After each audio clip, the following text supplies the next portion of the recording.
Good afternoon, everybody. Uneducated economist here.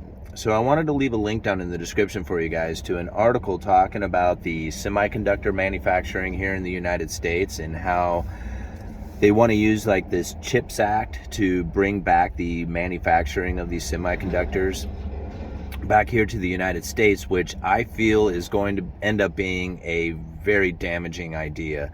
Ultimately, the manufacturing here in the United States is far more expensive and would take an insane amount of money to try and establish enough to be competitive on the world scale. Now, this Rakesh Kumar, professor in electrical and computer engineering at the University of Illinois, this is what he had to say. This is what makes me nervous. Once you are on this path, you have to commit billions every year to have even a small chance of succeeding, which the public may not have the appetite for. So now you think about this, like these guys, the United States is talking about investing like $50 billion into establishing manufacturing here in the United States. But from what Kumar is saying here, that it would take a lot more than that, and that it would take a lot longer than what people are anticipating. Hundreds of billions of dollars and literally decades to establish enough of a presence on the global scale to make even a remote difference inside of the production that's going to come from the United States. So basically, like what he is saying is that there's no way that we can ramp up production enough to even compete on the world scale. Then he goes on to say that it's going to take constant state subsidies of at least hundreds of billions and is likely required to onshore chip production on a massive scale. So it's not going to take 50 billions, it's going to take years of hundreds of billions of dollars to make this successful. And that still like doesn't bring in the competition in such a way that you can compete on the world scale if it takes that much subsidies and that much time. So he goes on to talk about, or the article goes on to talk about the Taiwanese TSMC, the world's biggest chip manufacturer, that they plan on investing $100 billion over the next 3 years to maintain their global dominance. So not only do you have to establish enough of a presence that you can compete, but then you have to compete with guys who are already doing everything that they can do, if not more, to make sure that they are going to be the manufacturers of these chips, these computer chips. Now, it goes on to say in this article, which makes it really interesting when you think about the manufacturing here in the United States, that once it used to, we used to manufacture these semiconductors here in the United States. It was a common practice for us. But over the last few decades, most of that has moved offshore because it's cheaper to manufacture these things someplace else than it is here in the United States. And now these chip makers like Intel, Micron, and Global Wafers have warned that they will move their chip manufacturing offshores if this subsidies doesn't pass, this chip Act.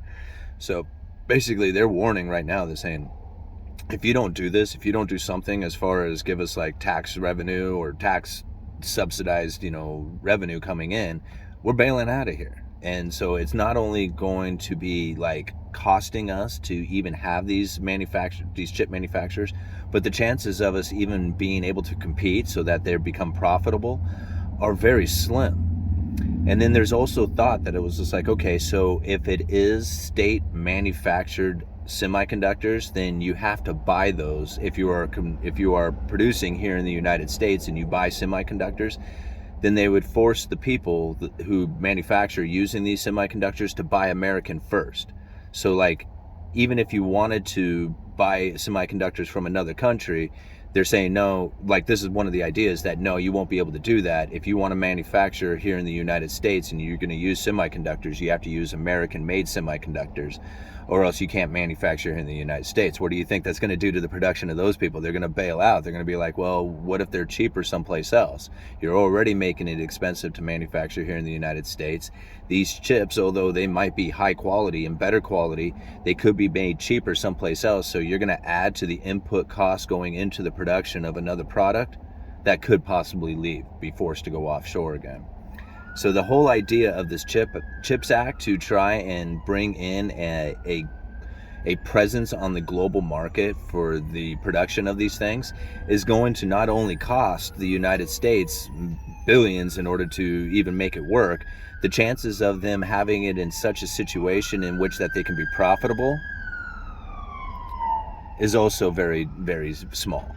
So this is one of the things that we have to look at when it comes to bringing, manufacturing back to the United States, the onshoring of production, is that even if you do subsidize, even if you do tariffs, this isn't going to make it any easier on the Americans, like the American consumer. It's only going to make it more difficult. It's going to cause the products to go up in price. Now, I'm not saying that you wouldn't get quality products, and I'm not saying there isn't a national security reason for doing all this stuff. All I guess I'm getting at is that there's no way that you can do it and still be profitable. It's going to cost the American people, the American taxpayer. It's going to cost the American production that's happening here. It's going to cost us in every single way if we attempt to try and bring the semiconductor manufacturing back to the United States. And again, I don't want to put out the idea that I'm wanting to not bring it back. Like, I think bringing back manufacturing to the United States would just be an awesome deal. The only problem with it is that the way they go about it is not going to work. It's going to end up not only causing more harm than good, but it's going to cost the American taxpayer, and they're going to end up losing out not only on the ability to be a manufacturing of these semiconductors on a global scale. They're going to totally miss out on that, but then they're going to lose the money that they have spent into subsidizing these companies as they just stay as long as would they continue to get subsidized. The moment that the subsidies end, they're gone. They're bailing out, and they're no longer here. And all those jobs that they said that they were going to create, those are going to go with them as well. And so it's just a matter of time before we start seeing this stuff. I don't want to argue the idea of tariffs. Like, tariffs are a good way of going about making sure that you have a balance of trade happening, and that there's not just cheap products being dumped into the United States to compete with the domestic manufacturers here. The only thing I'm saying about that is that it's still an added input cost that goes to the American people. So even though you're putting tariffs on this other country saying, hey, you got cheap products that are competing with our domestic manufacturers, if you put a tariff on them and say, hey, we're going to tax you, they just take that tariff, put it down onto the bottom line, and charge the American people that anyway, because there's very little doubt in my mind that the American people will eventually pay for it no matter what. They want the product, they will pay the price for it, and it's just a matter of time before you see that the foreign products will compete with the domestic manufacturers. It's just the system in which that goes. We talked about this in yesterday's video as well, and actually we've talked about it in quite a few videos just recently.